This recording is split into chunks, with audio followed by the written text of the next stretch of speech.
Clear वह उन चंद लोगों में से एक थी जिन्होंने पहरेदारों की अवहेलना करने की हिम्मत की। अगर क्लेयर 19 न होती तो किसी में भी यह हिम्मत नहीं होती। वह अच्छी तरह जानती थी कि निर्धारित समय के बाहर आने वाला आगंतुक कौन है और यह उसका विशेषाधिकार नहीं था। बताओ, मेरे पास कहने को कुछ नहीं है। बस हो गया। अब कोई चारा नहीं है। वह कानूनी मामले निपटाने आया था। आप मना नहीं कर सकते। चाहे आप जवाब देना चाहें या नहीं, आपको उसे व्यक्तिगत रूप से बताना होगा। खड़े हो जाओ। मुझे घसीटने मत दो। गार्ड के लहजे में धमकी खाली नहीं थी। उसने पहले भी ऐसा किया था, खासकर उन लोगों के साथ जो जानबूझकर नियमों का उल्लंघन करते थे। क्लेयर ने आखिरी बार बगावत का इजहार किया। उसने फावड़ा जोर से फेंका, जिससे वह जमीन पर उछल गया। लंबी दुबली-पतली महिला उठ खड़ी हुई और दूसरे कैदियों की उत्सुक निगाहों के सामने अनिच्छा से गार्ड के पीछे पीछे चलने लगी। बेले क्लेयर के दुबले-पतले शरीर का पीछा करती रही और वह दूर जा रही थी। तभी अचानक धूल और मिट्टी की एक फुहार उसके सिर पर पड़ी, जो उसकी आंखों और मुंह में जा लगी। उसने अपनी आंखें बंद कर लीं। तुरंत ही उसका दम घुटने लगा और वह सांस में ली गई गंदगी को बाहर निकालने के लिए जोर जोर से खांसने लगी। इससे पहले कि वह ऊपर देख पाती, जानवरों के गोबर की तीखी गंध उसके नथुनों में घुस गई, जिससे साफ जाहिर हो गया कि उस पर क्या फेंका गया था।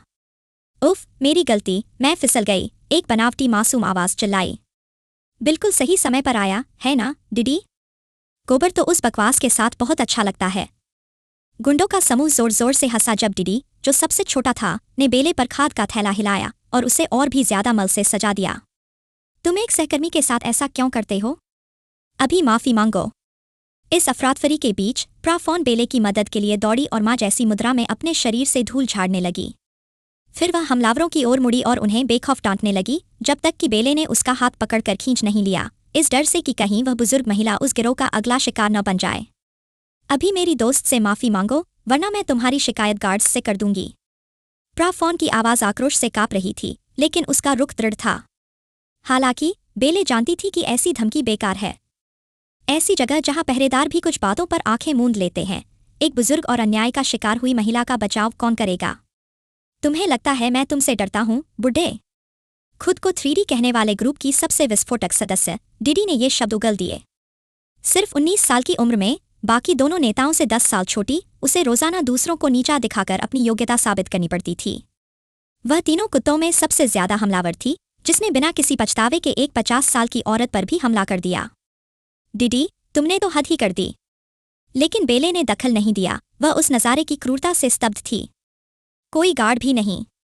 तीनों में सबसे बड़ी, डॉव, धूप में मोम की तरह अचानक नरम पड़ गई। उसने मामला बिगड़ने से पहले ही डिडी को पीछे खींच लिया, एक ऐसा इशारा जिससे उसके अपने साथी भी हैरान रह गए। सिर्फ दीवान, जो उसका दूसरा सबसे बड़ा अधिकारी था, ही इस अचानक बदलाव का कारण समझ पाया।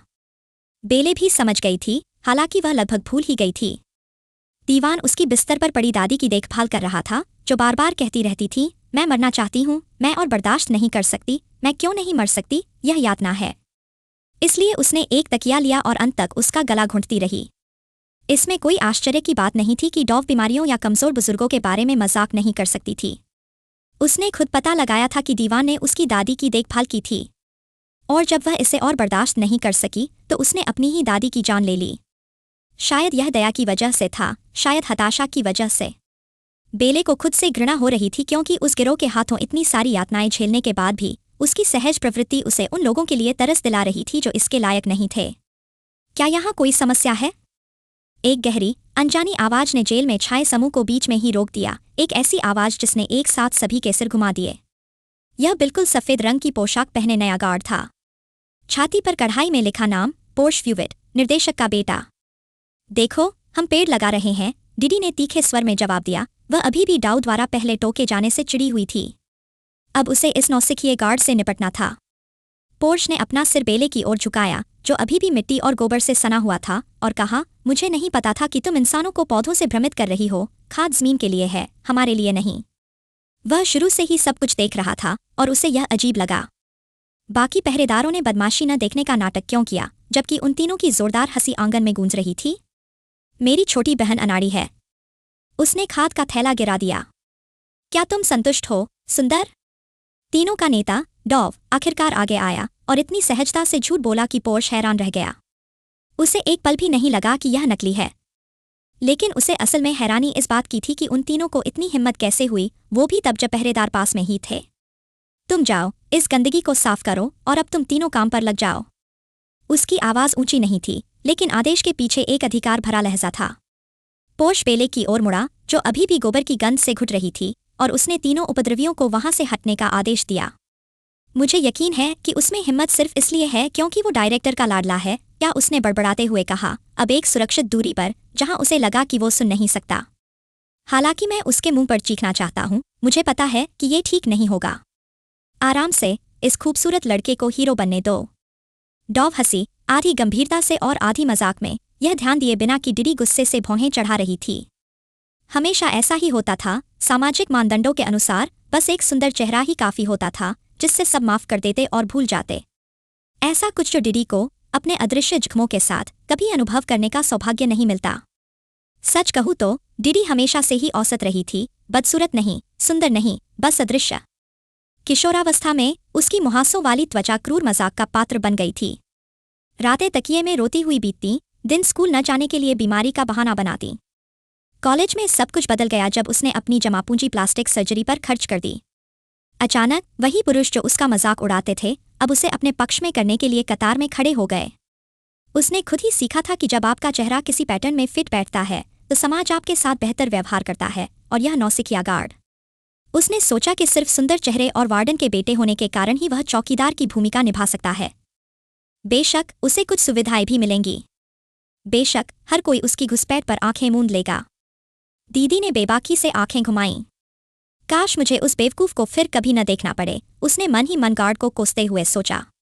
इस बीच जेल के दूसरे हिस्से में, मैं तुम्हें 100 बार कह चुकी हूं कि मेरे पास कहने को कुछ नहीं है। तुम जिद कर रही हो, है ना? क्लेयर कुर्सी पर बैठने से पहले ही बोल पड़ी। गार्ड उसे कानूनी परामर्श कक्ष में ले गया था, जो एक ठंडा कक्ष था, पारिवारिक मुलाकात कक्ष से अलग। मेज के उस पार एक पुलिस अधिकारी इंतजार कर रही थी, अपनी फीकी जीन्स और सफेद टी शर्ट में, भूरे बालों को एक सुंदर जूड़े में बांधे हुए। उसकी साफ आंखों में पेशेवरपन और हल्केपन का मिश्रण था, मानो वह कमरे के तनाव को कम करने की कोशिश कर रही हो। अगर मुझे 101, 102 बार भी आना पड़े, तो मैं आऊंगी। तुम्हारे केस में अभी भी कुछ कमियां हैं। पुलिस अधिकारी की आवाज सख्त थी, लेकिन मुस्कान बरकरार थी। क्लेयर की बेरुखी के बिल्कुल उलट, जिसने उसकी आंखों में देखा तक नहीं। अगर तुम्हें कोई शक हो, तो अखबार पढ़ लो। सब कुछ वहां है।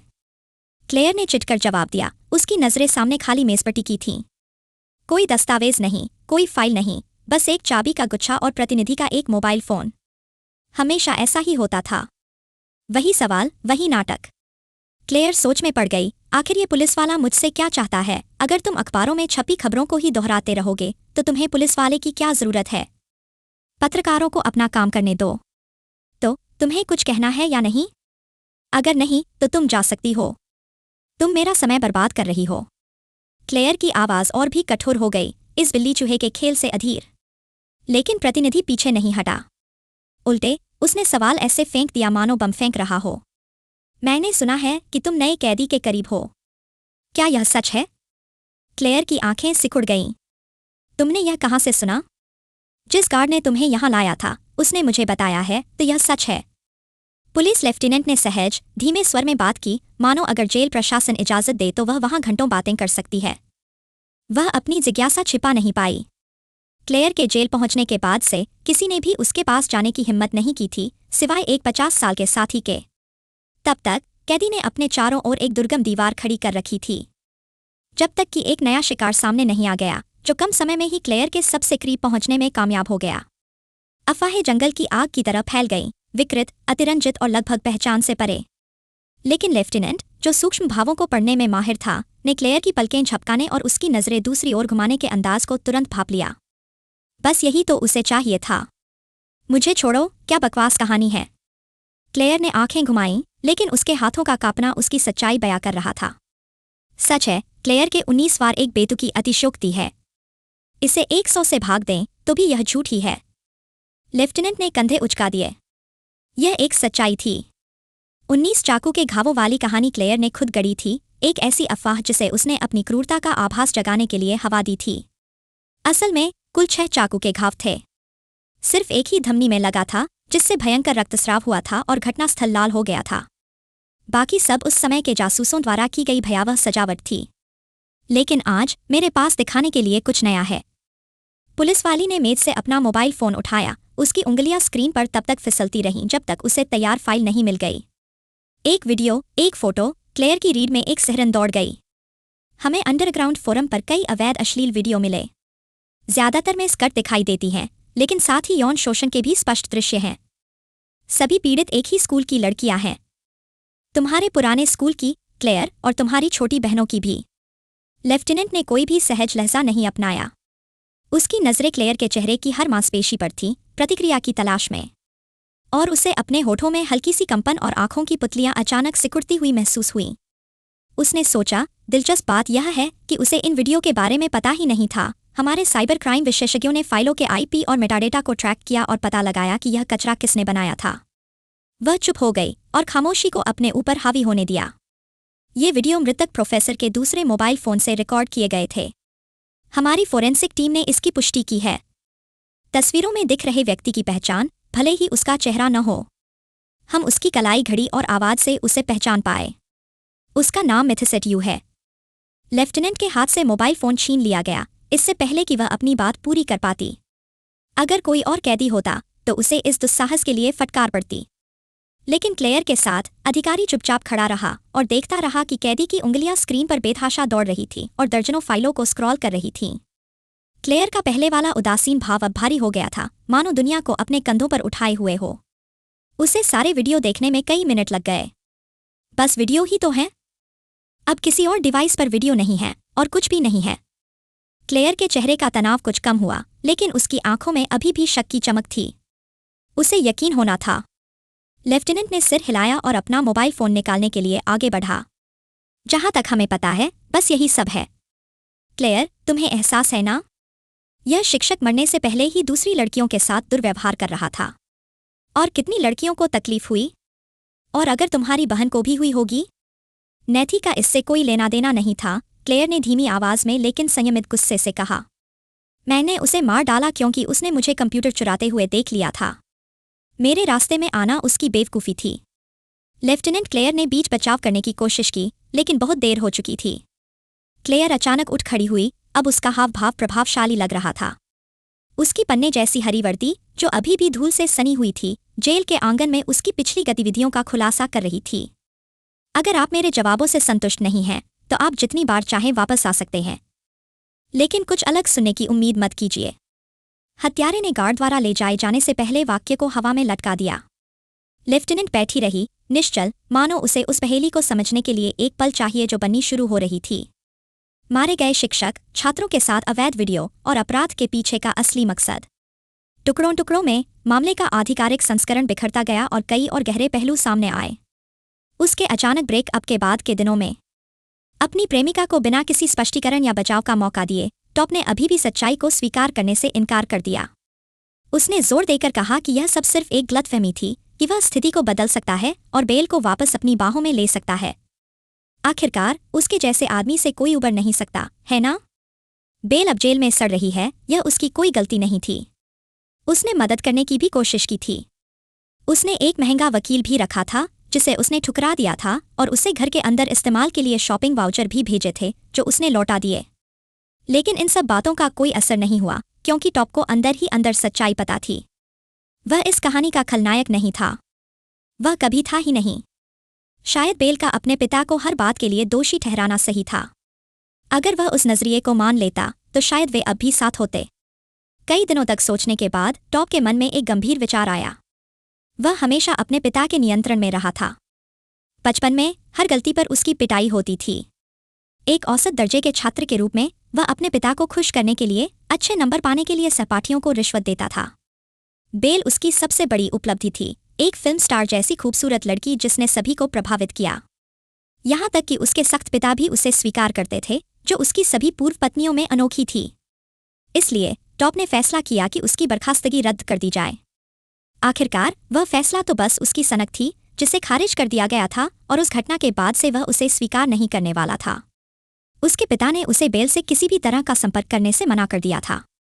न मिलने जुलने की, न बातचीत की। सब कुछ वकीलों को ही सुलझाना था। लेकिन टॉप अपने पिता के खेल में मोहरा बनकर थक चुका था। आखिरकार उस बूढ़े को तो सच्चाई भी नहीं पता थी। ड्रग्स उसी की थी और उस रात क्लब में जब पुलिस ने छापा मारा था उसने उन्हें बेल के बैग में रख दिया था। टॉप के विकृत दिमाग में यह बात सही थी। अगर वह पकड़ा गया तो उसके पिता की राजनीतिक पार्टी की छवि धूमिल हो जाएगी। उसके शक्तिशाली पिता उसे जनमत से नहीं बचा सके। बेल को जरूरी बलिदान देना पड़ा। बात सीधी थी। अगर वह पकड़ा गया तो वह सुर्खियों का आदि राजनेता का बेटा बन जाएगा। लेकिन बेल एक ऐसी लड़की जिसका कोई प्रभाव नहीं था जो कम ध्यान आकर्षित करेगी। इसके अलावा अंदर ही अंदर उसे विश्वास था कि उसके पिता अंततः उसकी मदद करेंगे। आखिरकार यह उसकी अपनी ही बनाई हुई समस्या थी। लेकिन सब कुछ बुरी तरह से गलत साबित हुआ। खोखले वादों का ढेर लग गया। मैं इससे सुलझा लूंगा, पिता ने कहा। दिन हफ्तों में बदल गए। बेल बिना किसी अपील के जेल में सड़ रहा था जब तक कि टॉप ने उस बूढ़े आदमी का सामना करने का फैसला नहीं किया। क्या हुआ? मेरे पास छोटी मोटी बातों के लिए वक्त नहीं है। ऑफिस का दरवाज़ा खोलते हुए पिताजी का लहजा देखकर कोई हैरानी नहीं हुई। हमेशा से ऐसा ही होता था। कभी तारीफ नहीं हुई, सिर्फ तीखी आलोचना हुई। यहाँ तक कि जब टॉप, जो कभी गोल्डन बॉय था, मदद मांगने के लिए घुटनों के बल बैठ गया। मैं बेल के बारे में बात करने आया था।